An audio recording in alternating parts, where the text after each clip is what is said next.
Good afternoon, Brian. How are you doing there, sir?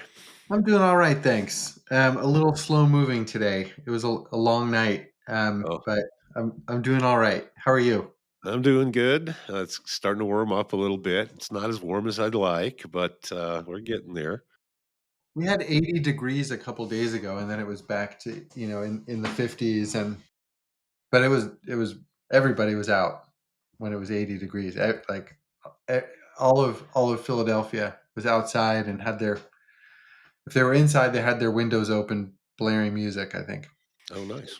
No, here we've got the cherry blossom or the apricot blossoms are mostly gone now, and Uh-huh. but I started pouring cement in the Without floor a in the kitchen without a yesterday. without a new freeze. So So so we're far, so far, no freeze. I don't that's think. great. So maybe we'll get some apricot. Maybe, and there's less squirrels, so maybe I'll get one or two. Uh, Cool. but yeah, it's And been warm enough. I felt like actually pouring cement, so that was uh-huh. And you said your floor in the kitchen or? in the kitchen. Finally, there's this saying that there's nothing as permanent as an adequate temporary solution, and I think I have proven that to push the limit of the envelope to about 35 years on that with the floor. So now we've got these mastiff puppies, and they have been challenging the condition of the temporary floor. So I'm having to resort to pouring a cement subfloor, and then we'll probably do saltillo tiles on top of that or something like that. But Yeah. little by little, the house is like one of these, you know, 4-decade works of. I couldn't call it a work of art, craft at least, I suppose, but you know, it has a Yeah. utilitarianness to it that I don't wouldn't ascribe to the art like the Sistine Chapel or the Familia Sagrada.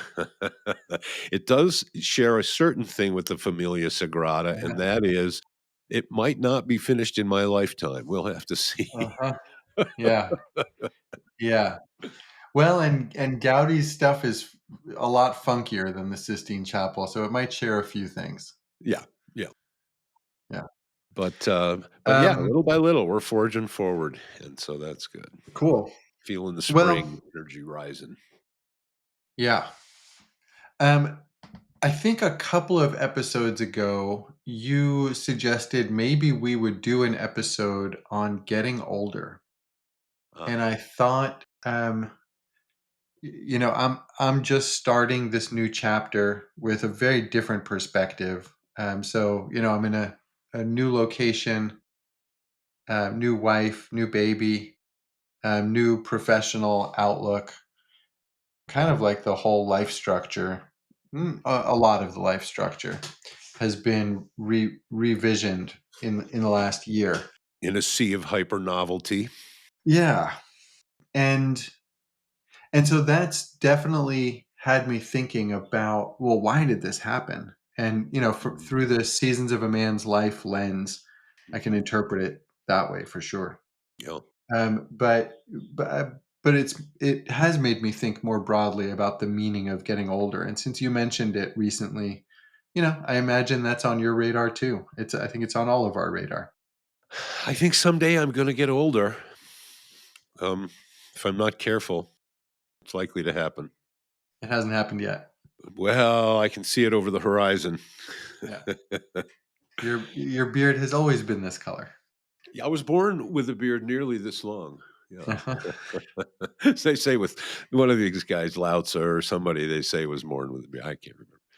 But no, it's interesting, because now, particularly because we've been doing the podcast, and I'm sort of rehashing all these different worldviews, you might say. It is a cause or a good context for reviewing one's own, not just one's convictions, but it's sort of like it rests on a foundation of experience that you haven't necessarily charted all the lines out on. You just find that, okay, now after so many years, you have a certain feeling about things. And I've been reading in Gadamer, and he's been talking about and referring to some other authors about this idea of taste, and that's one of the interesting, relevant things here. And related to that is also this other German philosopher word called Bildung, Bildung. Bildung gets translated as, oh, here's one I didn't put together. Bildung in German is development, which is exactly the name of the hexagram that we threw in the last episode. So that's curious because Bildung is one of these concepts that. So to put these two thoughts together, I've been investigating the premises.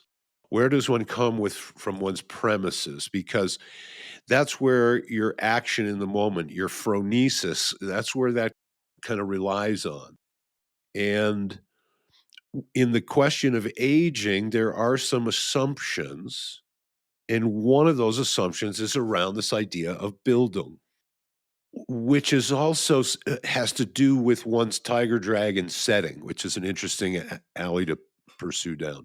But in general, Bildung is this idea that, I flash on Lao Tzu in the Tao, where somewhere he says that great talent take great time to develop. And I think of Hokusai, who said that he didn't do anything worth anything until 70 years old.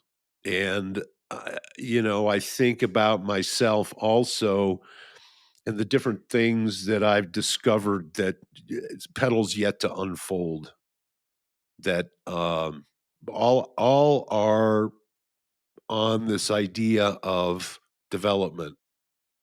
And, it's sort of development sits next to another term, another philosophical term, which I believe goes all the way back at least to Aristotle, if not before, and that's entelechy. And entelechy is, this idea that, yeah, it's an acorn now, but somehow the entelechy within that acorn is this oak tree.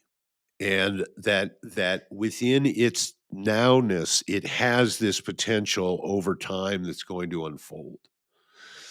And that's related to this idea of Bildung or development or gradual development, which was we were talking about the tree on the mountaintop and how slowly it grows. So so that's related to this whole idea of how we hold this conception in our heads of, or what are the premises that we have about life and what's supposed to come out of it, right? And so when you get older now, you haven't read the whole book. You don't know how it's going to come out, but you've read a lot of the book. And you certainly have a feel for the characters. You have a feel for the way, for the style that the book is, happened in so far. And a lot of the, youth is a lot of question marks, a lot of horizons that haven't been looked over. And when you get to a certain age, it's interesting because obviously the horizons don't change, but the you that looks over these horizons has changed. Maybe your relationship to that unknown has changed. You realize that it isn't just Maybe about this the is maybe this is beating up the metaphor a little bit, but I thought you were going to say the horizons have changed, and I think that's my experience that what seemed like horizons 25 years ago seems like near ground now, and the horizons have merged with other right, horizons and right. Well, expanded and I and guess my point is that the outside part hasn't changed. So the real change in those horizons has come through the change in you, and therefore your change of your relationship to those. So, for example, success in business is what it is. When you were young, it's success for business about the same as it was then. But your relationship to it, maybe what it means, maybe you know? And I guess the point that I was getting at is that while those horizons, those things are out there, the changes in you about those things, they tell you as much or more about yourself as they tell you about those things, as if, it might show up to us as judgments about ambitions in the world or certain things, but in reality, those are all the same. What's really changed is our relationship to those and our expectations around those. And so when we're set in time with a greater sample, more of ourselves has been revealed. And the charting of our development has revealed itself to ourselves. So the chapter that comes in the later years, I think of as coming to completion. There's a saying within the internal arts that when a martial artist came to Bhagwat song, that's what he came for, was he came to that lineage to come to completion, to sort of uh, uh, get that, to grasp the plot of the book without having maybe read the final chapter, but maybe you're in the part where you've all the twists have happened. You've hit the denouement, and now you're just unfolding the logical conclusions that come from that. So I think that's what those later chapters are about. And so it's interesting. It has to do with the development of your self knowledge and your like a the image of aged liquors or aged cigars where nuance has had a chance to come out and a deeper an opportunity for deeper appreciations of things as part of that. I'm going to pause here because I think I've lost Boaz. Goodness. Welcome back. Thanks. I don't know where we were. That was so long. Um, Right. I Well, I know. was just saying that you've had enough. We've talked before about this idea that of the hermeneutic circle. That you have this idea of the whole, and the next page that you read kind of changes your idea of what the whole book is about. But it also, what you've read so far, contextualizes how you understand the page that you just read. So the part informs the whole informs the part, and this feedback loop between the two continues as your grasp of depth and nuance of the whole increases as you add parts. And so when we become ontological about that process instead of applying it literal, when we apply it to our life, and our life is the whole, and each day, each year are the parts that build our grasp of the whole. By the time you get into older age, you've seen a lot of the pages in the book. And so you haven't just learned about the outside world, you've also learned about yourself as a part of that outside world, right? Another hermeneutic relationship where the whole is the world that you live in and the part is you that's unfolded over these years that you've got, because there's also been a feedback loop between you and the outside world. Like I mentioned, the whole thing is like a bowl of Cheerios, and each Cheerio is another hermeneutic loop. Or maybe it should be more like onion rings because they're of different sizes, right? because because some are just within a small field and some are between big pieces, right? And big holes and big parts. So by the time you get into your older years, you have gotten more of the plot. You know more of the characters in more depth.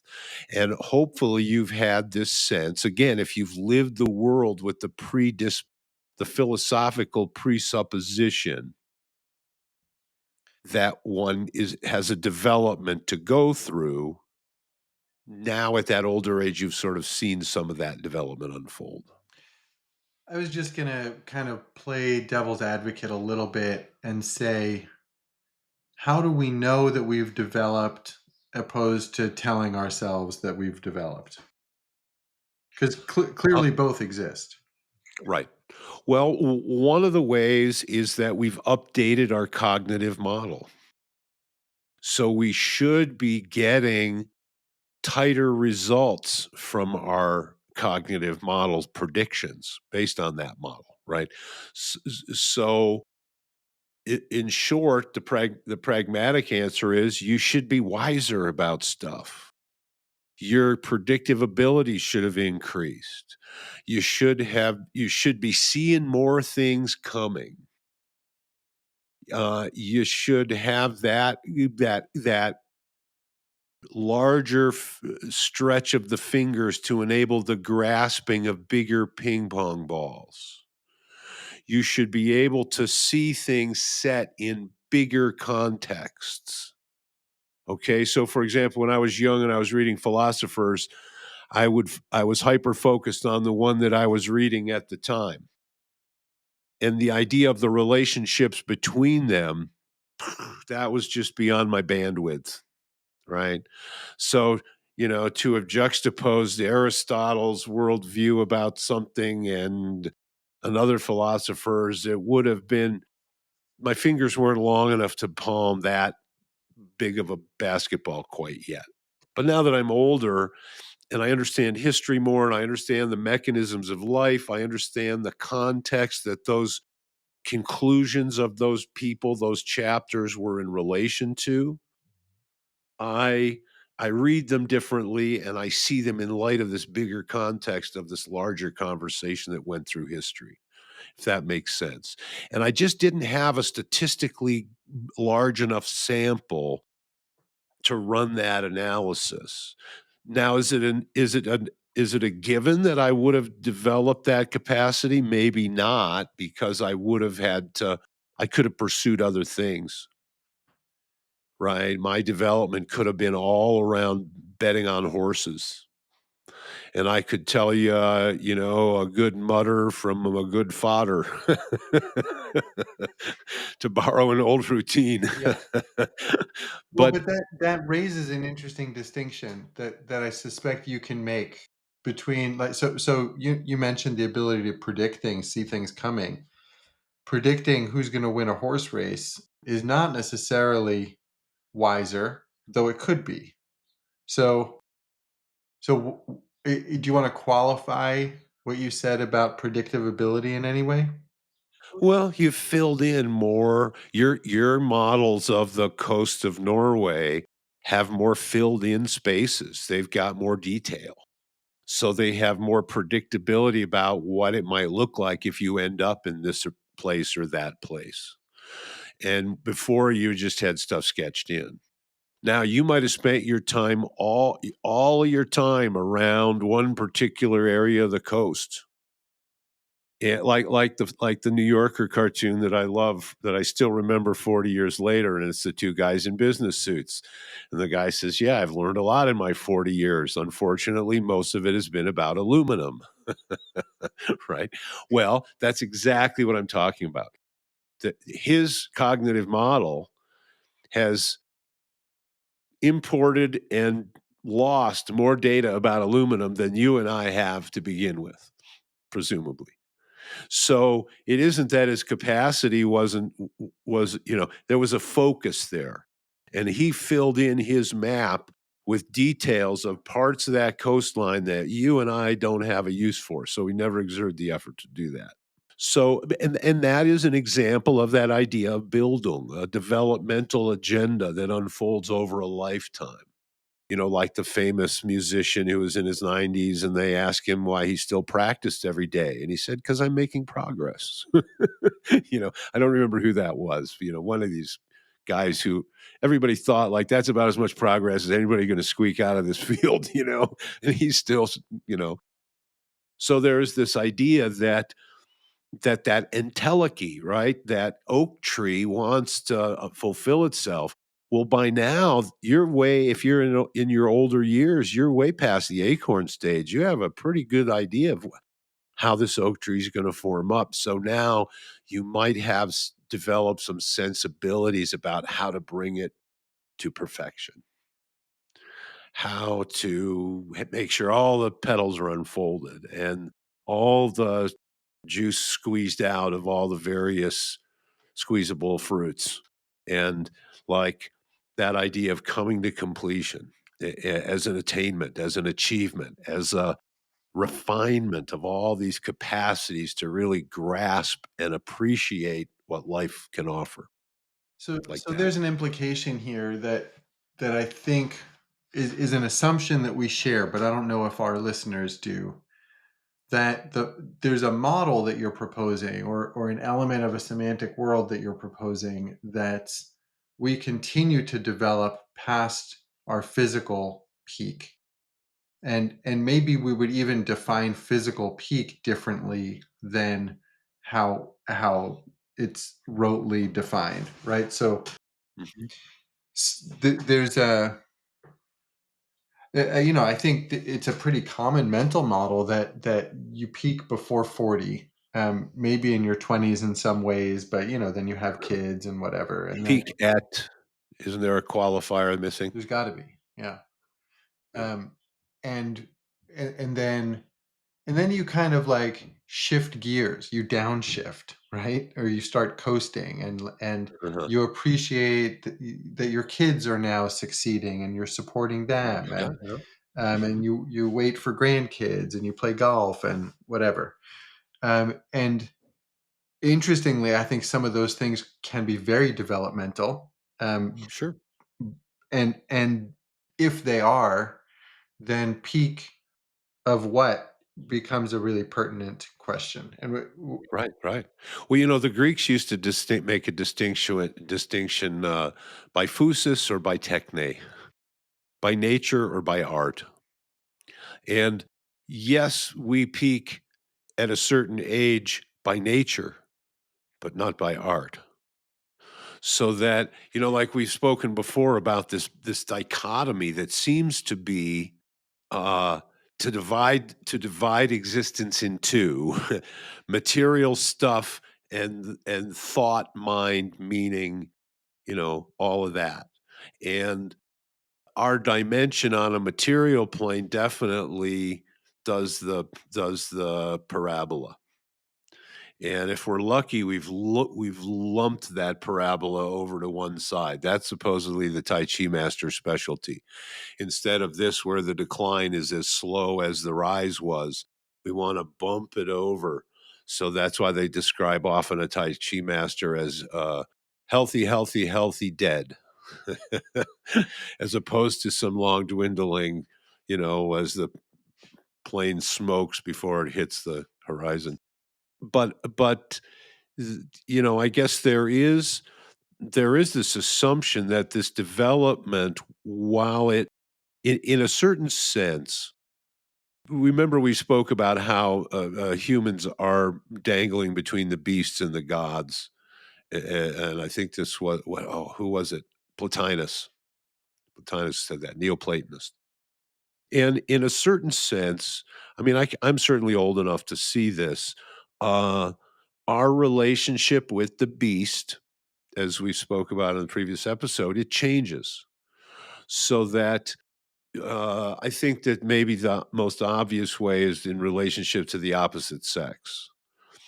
When you're young and you've got a full head of steam, you may not that may be stronger than reason. Let's put it that way. And when you get older, that impulse is relativized by all the other concerns of life, you might say. Uh, and so probably as a consequence of having made choices against reason and dealt with the consequences. usually that's the story of our youth, isn't it? In one way or the other. Happen, And I yeah. don't know that any of us are spared some version of that story. Yeah. And we're the ones that live to tell the tale. I guess we can congratulate ourselves. But so that, I think a lot of things are relativized. And it's interesting because as people get older, some of the challenges, like maybe just the challenge to stay alive, it has been handled or put at a distance. And so they have a space to fill. And if you've been successful, then you have a wherewithal to fill that space. And this is where one's relationship to meaning becomes real important because we all know the guy who's it, peaked on the hill and he's over the backside of it, but now he's got the toupee and the Corvette. I'm pretty sure it's supposed to be a convertible. And there hasn't been a corresponding shift in meaning. Some level of appreciation hasn't been expanded so that they're still kind of on the chapter of what would have been really cool when they were in their 20s, but they didn't have their shit together to It's get it. interesting you attribute the kind of derivation of meaning to appreciation, like as a pretty one-to-one thing. Do you want to say more about that? Oh, yeah, yeah. Well, the experience coming back to that ontological hermeneutical circle, which is that the pieces that we get are qualified by our grasp of the whole.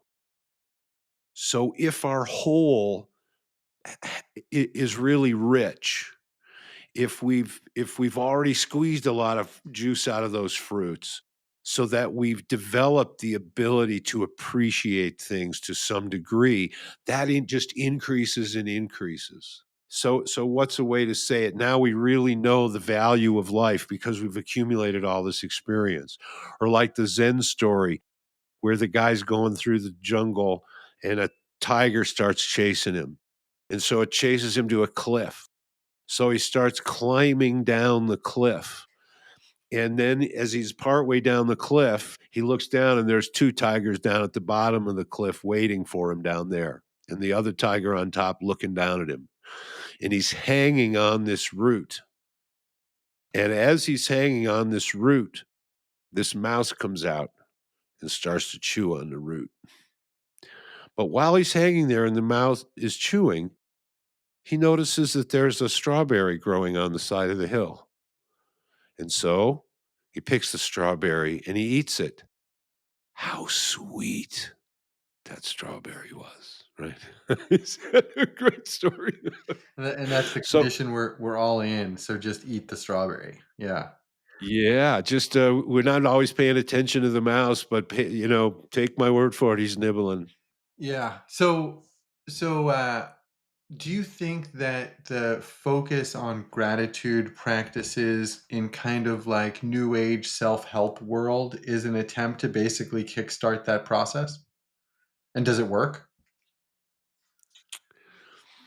I think that, if we look at the life that modern people have, and then we look at the life that we had in a more natural, wild setting, if we put us against our 300,000 year development, if one buys the evolutionary story, we've got a lot of momentum from that 300,000 year story.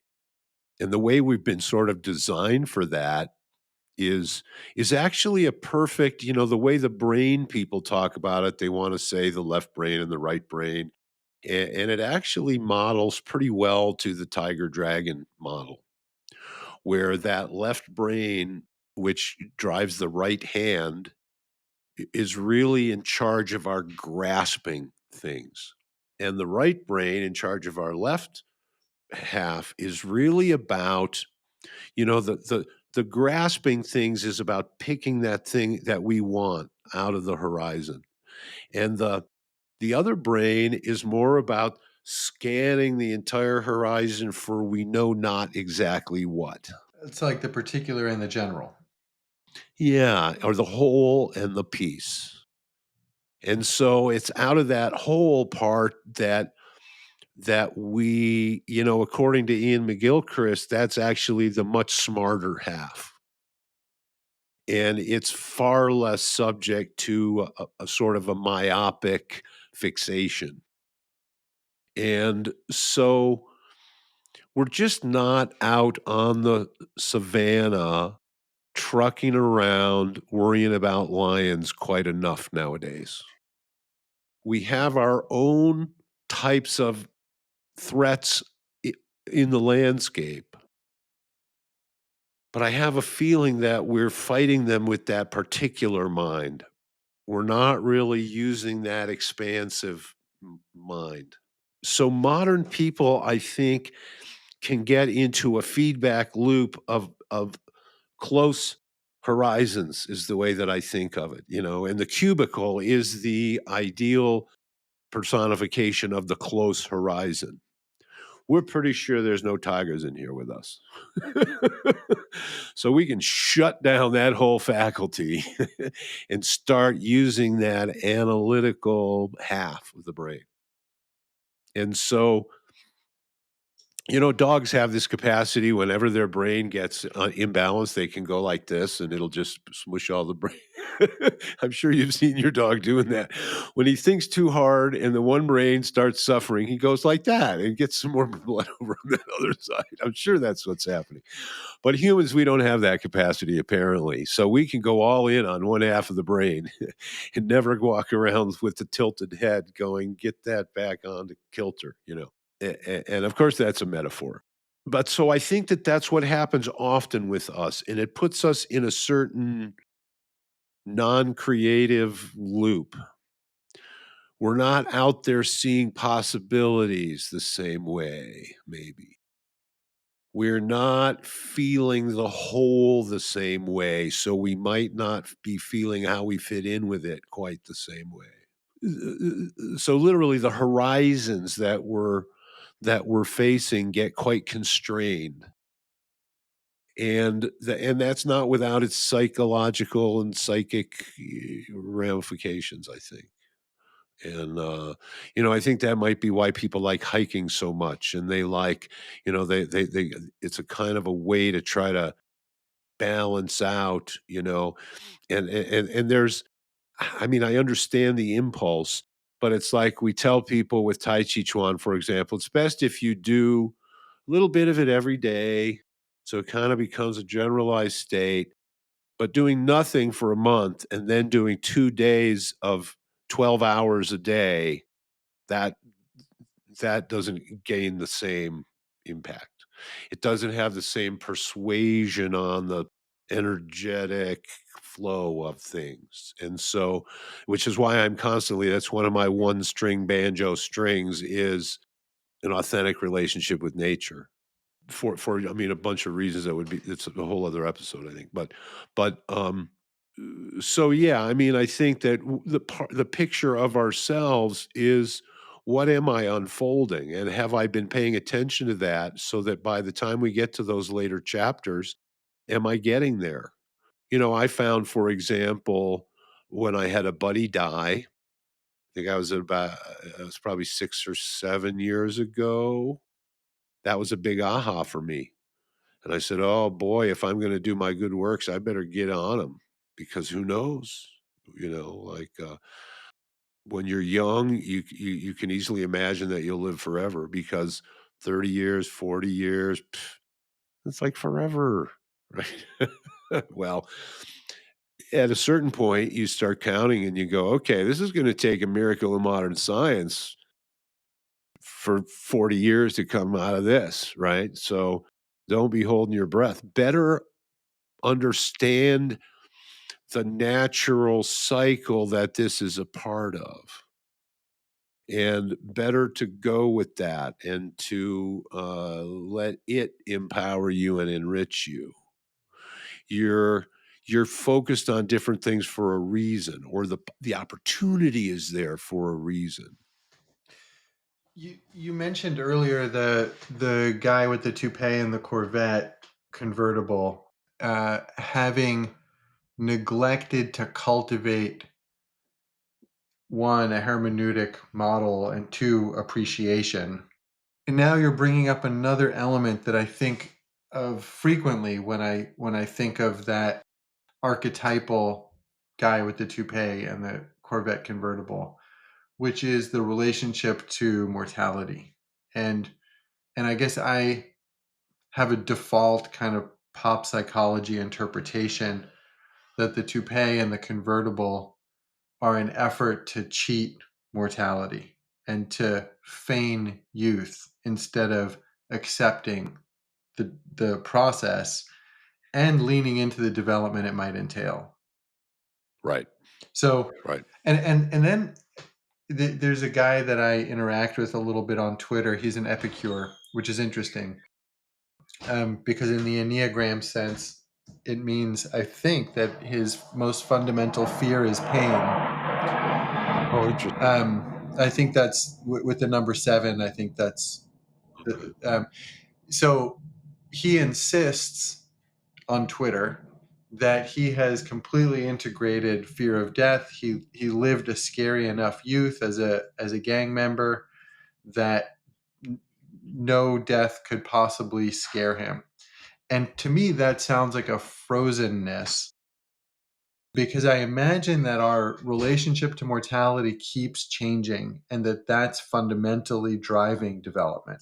Would you have a perspective on that?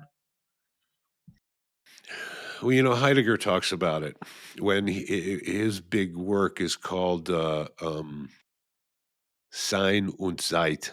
Zeit is time. He's a phenomenologist, so he doesn't want to know about objective time or science time that we put on a time graph where time runs at the bottom of the graph and every square is equal and the line is understood to go on forever. We humans don't live that kind of time. And I think we talked about this before. I said, "Do you want to see time dilation? Watch your consciousness when you're driving to the dentist for the root canal or sitting in the chair waiting for him to come in. How long is that? Or maybe you like that, but you have your own component. Everybody's got their own thing, right? And at the same time, there are some things that we have the opposite experience of. It went by so fast, right? And there's a whole thing about how we experience time, I think, that becomes relevant in martial arts because it has to do with our attention and how we're filtering and what we're piecing out and what apertures are open to do that and all that. But our relationship to temporality is, for Heidegger, our relationship with death. And that is the end of the timeline, very finite, right? And unless those frozen Disney experiments paid off. But so his idea is that you can't even live an authentic life unless you acknowledge death. I think that I could easily find an argument in there that if you have an understanding of death, open eyed and straightforward, that your ethics immediately improve, as well as your relationship to younger generations, if that makes sense, as well as your understanding of life. Just the integration of that, and it's like there are different ways, and it's been pretty much an agreed upon conclusion amongst spiritual traditions that people don't get it. And that's why the yogis would do a particular practice around death that would involve going and sitting in the graveyard and doing a very intense visualization for people that are practiced in visualization of their own body passing away and the flesh falling from the bones and the worms and make nibble nibble nibble.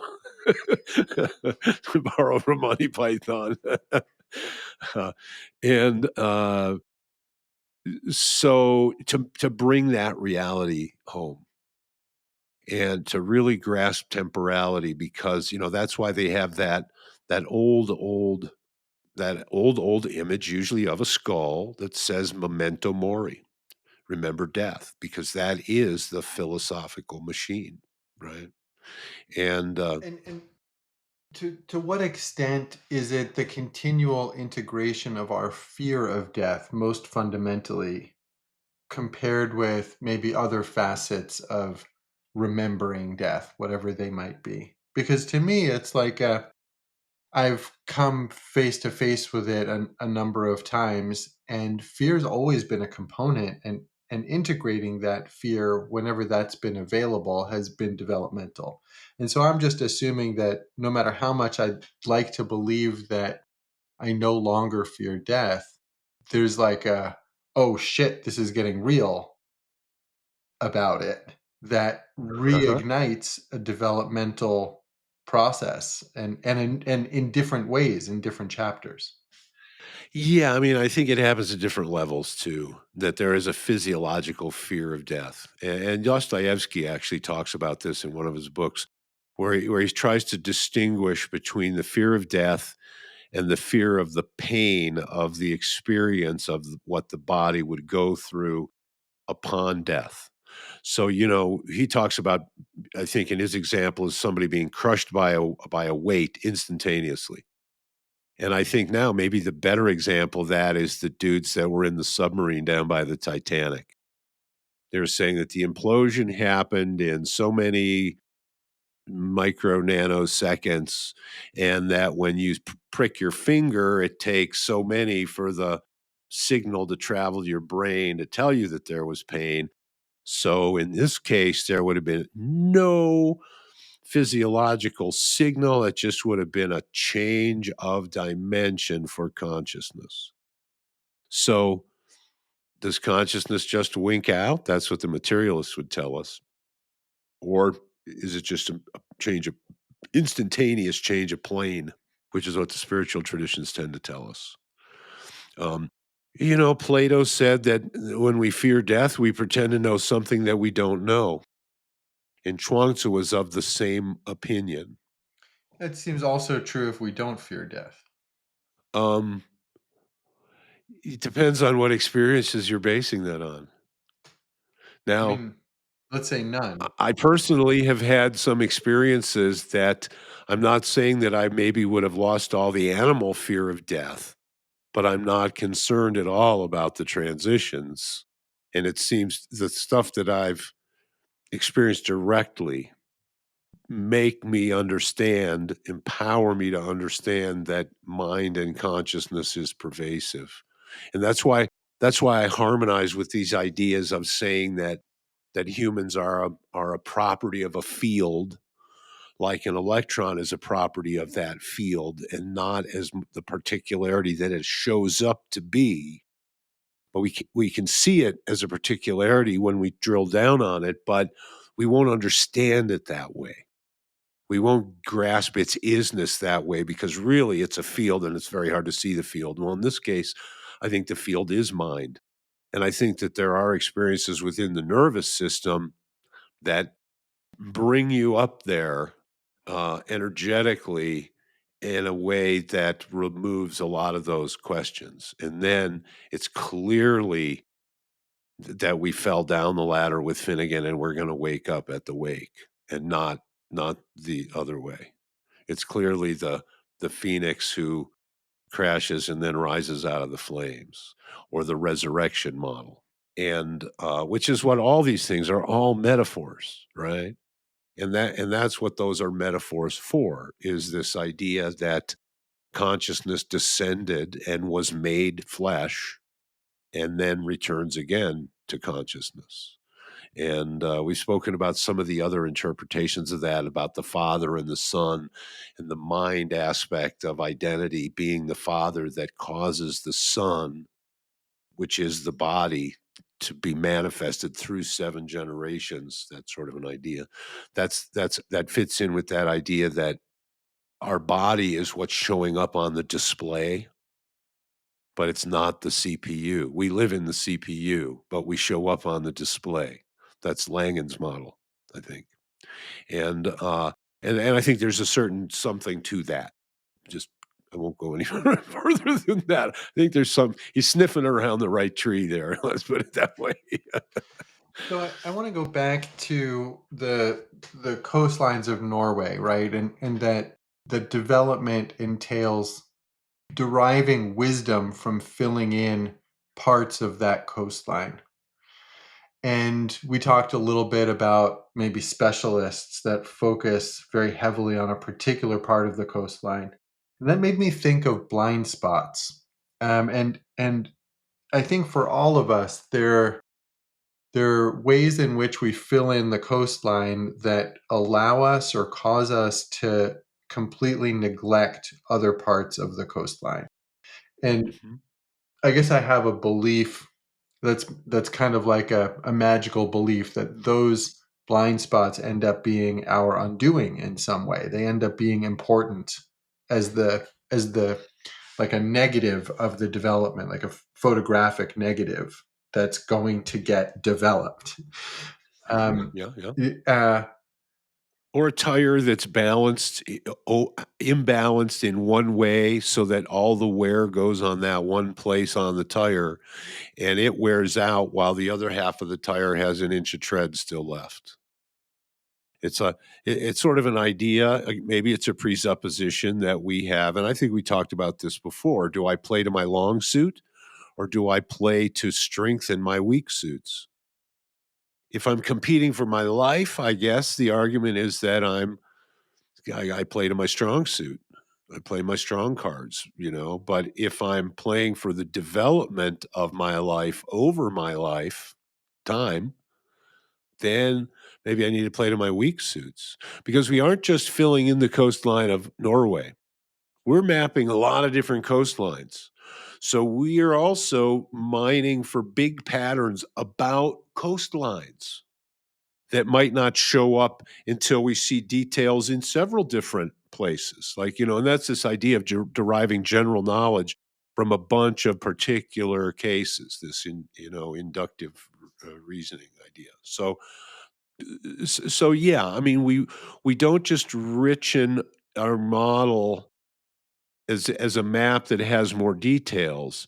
It's like we're also increasing our facility with the use of that map, the employment of that map, the ways that that map empowers us to move in the world in practical ways.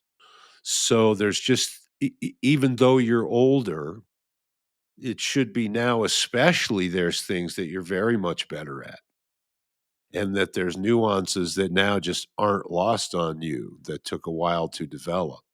And that your personal power, as we've spoken about, your personal power is related to that. And so, what you choose to do with that personal power and how you choose to unfold things now means more than it did before you had any. And so hopefully those refinements go, gas clutch, together. But it's not an unusual phenomenon to see people that have been very successful, say in the acquisition of material advantage, but then have created such a blind spot that they don't really know now that a lot of these challenges that they were preoccupied with have been overcome. They're not quite sure now, what do I do with this resource, not just in a sense of wealth in the world, but also a resource, or a increased capacity to understand and to grasp. Where do I put that? And there's a logical place in the pondering of why am I who I am, where I am, that I am, that I think acts on them as a multiplier. That the deeper we answer those questions, the better the better enabled we are, to borrow a Navajo metaphor, to walk the beauty way.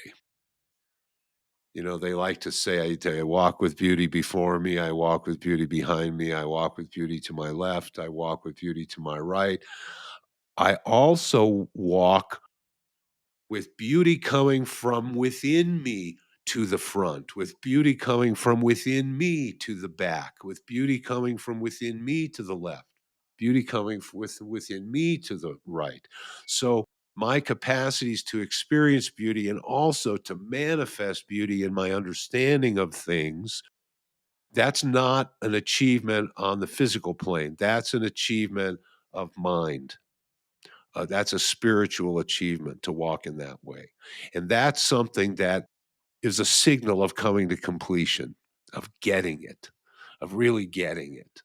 And and so to tell people, you should be appreciative, well, yeah, that's not wrong, but it's like a verbal picture of a conceptual model of a full body transformative shift in being. Don Juan used to talk about moving the assemblage point in his model, which was like moving the place that you're assembling the world around.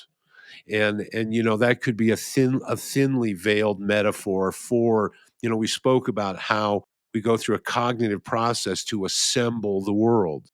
And there are a priori assumptions that we use. Well, some of those are a priori assumptions that have to do with time and space and coherence and unity and practical stuff. But some of them are also like metaphysical assumptions. And some of them are psycho emotional spiritual assumptions. I'm all alone, or I'm in a friendly universe, or I'm not in a friendly, I can fall out, or I can't fall, kind of cosmic assumptions. And so, with time and with the mellowing of the chapters of development, all those dimensions should get more traction. And then that strawberry's just that much sweeter. Right. It makes me think that there's a clue in the life structure that is described in Seasons of a Man's Life, and I probably won't remember all the elements, but a life structure is made up of our intimate partnerships, our relationship to family, our relationship to work or profession, to hobbies, to community, to religion, etc. Right. And in my experience, there are whole categories that either need to be expressed as though for the first time or or pivoted dramatically. Mhm. So hobbies, for example, we've been talking on the podcast some about how I want to get more tiger, and I've had a tendency to over dragon, and so my hobbies that I'm choosing now are starting to reflect that, Mhm. and in ways that couldn't really be on the screen before. So I bring this up as to say that might be a way to approach the blind spots intuitively, because the problem with blind spots is that you can't see them, and so you can't get after them Right. unless there's some intervention, right? Where we have some great insight or whatever. Right. Right. So yeah, curious if that resonates with you. I think that there's also it may be a time when we get when we feel a bit cramped psychically and we feel that we need an expansion in another direction. I think that's what painting was for me, as a certain chapter. It's like, well, this is another form of, it's not that I have a shortage of different of ways to express myself, but that opened up a different window of seeing, a different capacity to just another a point to assemble the world around. I think this doing this podcast kind of checks some of those life structure boxes in interesting ways, because it's kind of like we're relating to community in a different way. We're relating Mhm. to our respective hobbies, you know, in terms of how we think and how we like to think in different ways and read and Yep, um, yep. yeah. Well, and also, traditionally, what philosophers have done is write books. And then the idea is that you're supposed to read that book and I don't think most people are intended to go write another book pushing it to the next place. They hope that, some people will, but they wanna be read by a lot more people than are likely to ever do that. And so the idea is that then so I take this book of philosophy and I use the insights to then go live with those insights, to impact the choices that I make in my life. So then who's the philosopher? The one who wrote the book or the one who actually has to live the life based on the principles and the unfolding of those principles? So it seems to me that the real expression of the philosophy is in the living of the life that is a manifestation of that. And that weeds out a lot of hyper idealism because, like Sun Bear said, good ideas are nice, but they don't all grow corn. So, this idea of actually having to live what to walk the talk, I think is the real challenge of philosophy. And so, while I haven't written any books of philosophy, I have certainly tried to live my life in a way that it manifested or lived out of certain realizations that I think that have been different, that have put me in is at times out of step or marching to the sound of a different drummer than many of my countrymen, to borrow Thoreau's phrase. So the podcast actually represents a way to kind of present some of those underpinnings in a way that's not obvious just from looking at what I've done.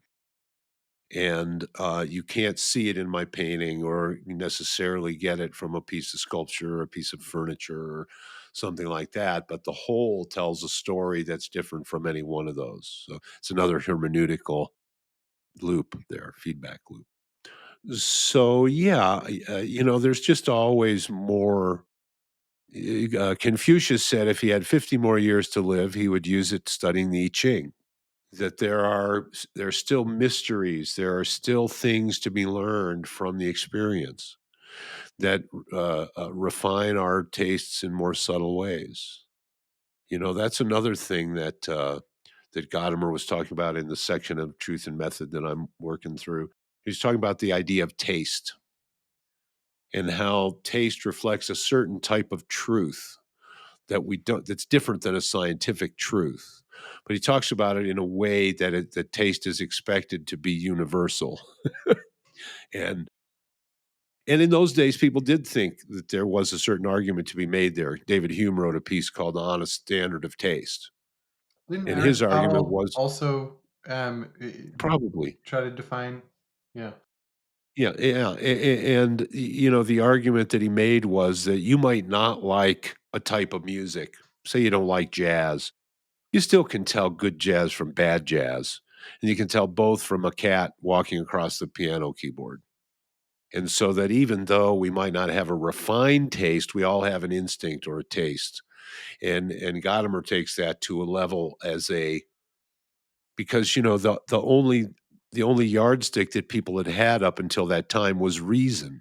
Well, I was gonna say that might have worked until rationalism, because then Well, it's a reaction to rationalism. well, but my point is that modern music might as well have been a cat walking across the piano to the novice, Oh, that could right? be. Like you have to develop a listening for that particular kind of music to understand that it's not a cat walking across a piano. That could Like be. Could be we're at tonal that point. music. And I Right, think right, that's right, true in art too. Like why a banana? I don't get, right. yeah. Yeah, I can't really help you with the banana one. Yeah. Maybe we'll get someone someday that can, Yeah. and we'll squeeze them on the banana. Yeah. They'll Yeah, we explain should it make to that us. a one of the things on the list. It's actually a good idea. Yeah, Yeah, and some art historian. and folks, you'll know that we've done that. We'll call the episode "Explaining the Banana" or something to that Yeah. effect, doubtless. Yeah. So, We'll try to restrain ourselves from calling this episode that. right. Um, Cool. Well, I mean, I imagine this is a topic that we'll keep coming back and touching in one way or another, but it was nice to kind of dedicate some thinking specifically to what we mean by development in the context of getting older and Uh-huh. some of what that means to us. Yeah, and has meant to other people over time. I mean, like I said before, I keep coming to Hokusai saying he really didn't get his chops on until he was in his 70s. And the Tao, great talent takes great time to develop. So, because culture no longer holds us up as at the peak, it's just because there's a lack of refinement in common culture. And that hasn't always been the case. There have been times through history where people who had developed great skills over great time were respected for that. Everything wasn't always a genius wunderkind, right? Not that they don't have their place, but the Mozarts, if you will. But there's plenty of there's plenty to be said about going through that process. That if you're not a Mozart, Let's put it- Yeah. and so then yeah, by the time I think that because maybe people associate with your ability to make money, and that, well, you're not as hireable by a company once you're over 60 because they don't want to invest, they want you there over a longer period of time and something like that. It's like, well, maybe that's not the right yardstick to be measuring things by when you're at that age. And maybe that was the point of living through your 30s and 40s and I 50s. think one of the top executives at Airbnb, I can't think of his name off the top of my head, started kind of referral network that connects senior executives as mentors with startups, and I think it's done really well, actually. So Uh-huh. I think maybe the thinking about that is changing, at least in segments of the economy. Mhm. Yeah. Yeah. No, and I think that the question is really what stretches us. If we do something long enough to really be successful with it, the odds are we've conformed ourselves to it to a bit. Like I had a friend, a student who was a Tai Chi student who was a woodworker for years and years and years. He was right-handed, and he used a lot of powerful hand tools that you really had to wrestle and hold down. And so, now he was in his 70s, and his body had this shape that it looked like he was wrestling a really powerful belt sander, no matter what shape he was in, no matter what he was doing. That had worn its way in because of that particular application of himself. And that can happen to us on other levels. And so it's really when we hit the age where we don't have to do that, that the opportunity for those other dimensions start to show up. And that's where, I think that we've come up before with this idea that you're in the right place when you feel there's a likelihood for you to be surprised. And that in general, there's a type of surprise that's the sign of you pay dirt. And I think that this is one of those kinds of areas where if you had asked me 10 years before I started painting if I would ever, try to seriously paint, not that I'm serious, but, try to make an actual thing come out at the other end, the lowest bar of serious, I would have bet money against it just because so much time had gone by and that had never happened. And it seemed like, well, if that was going to happen, it was going to happen. And but so there are still areas where we can be surprised, and I think that that's maybe a good compass I like that. to look for. Yeah, Cool. Well, thank you, Brian.